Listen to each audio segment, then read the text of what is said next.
खर्खा पैसा मारेर बस्ने बर्दियाको केटो अरे हो त यसले बोलायो कहाँ गर्यो बिहा मन्दिरमा गएर गरे जहिले परमाट दिया हो परमिसन दिया हो घरको घरमा थाहा छ कि छैन नेपालमा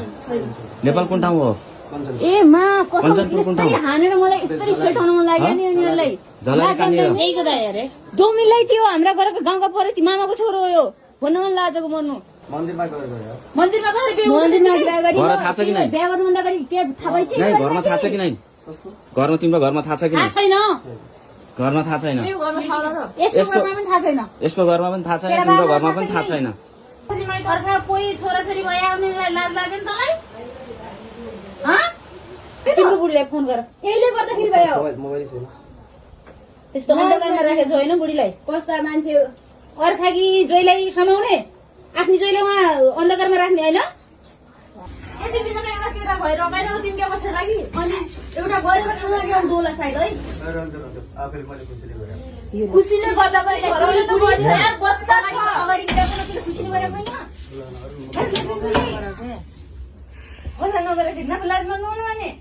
यति छोरी बनायो छोरी अनि यार यिनले सोच्नु पर्यो नि आफू जसी त हुँदै हो नि उ पनि कति बिहा गर्न मन लाग्दो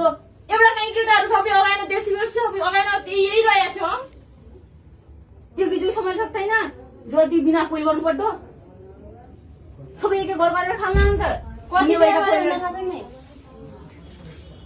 थाहा छैन आफू भनेर भन्न लाग्छ हेर आफ्नो मान्छे भनेर भन्न लाग्छ कति बिहा गरेछ भनेछ कि नै थाहा छ कि नै कति यति झुटो बोल्ने रहेछ नि यी भान्जी भन्ने भान्जी पनि कसरी भन्नु हो कि नै लाज मान्न ए न लाज मान्न भाइले त सोध्नु पर्ने होइन ए फलानाको भाइ भनेर म आज बिहानदेखि कतिचोटि मलाई सुनाए थाहा छैन तर हो कि नै तेरो घर कञ्चनपुर हो मेरो घर चाहिँ सुखड हो मलाई केही पनि थाहा छैन नि त को भने चाहिँ मायाको साउथको मायाको साउथको हल्ला त मेरो चलाएको छ नि त भन्नेहरू यिनीहरू छन् सबै थाहा छ कि नै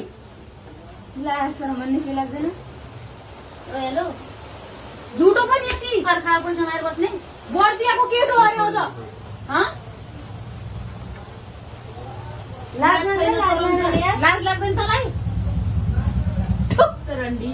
कति दिन लुकेर बस्ला त ज्याउला त नै हल्का सोच्नु पर्ने जोइको बारेमा नसके बच्चा फुच्चीको बारेमा सोच्नु पर्ने उ त गइजाने हो क्या छ उइका म जाने बस्ने माइ घरका कोही छोराछोरी भए आउनेलाई लाज लाग्यो नि तँलाई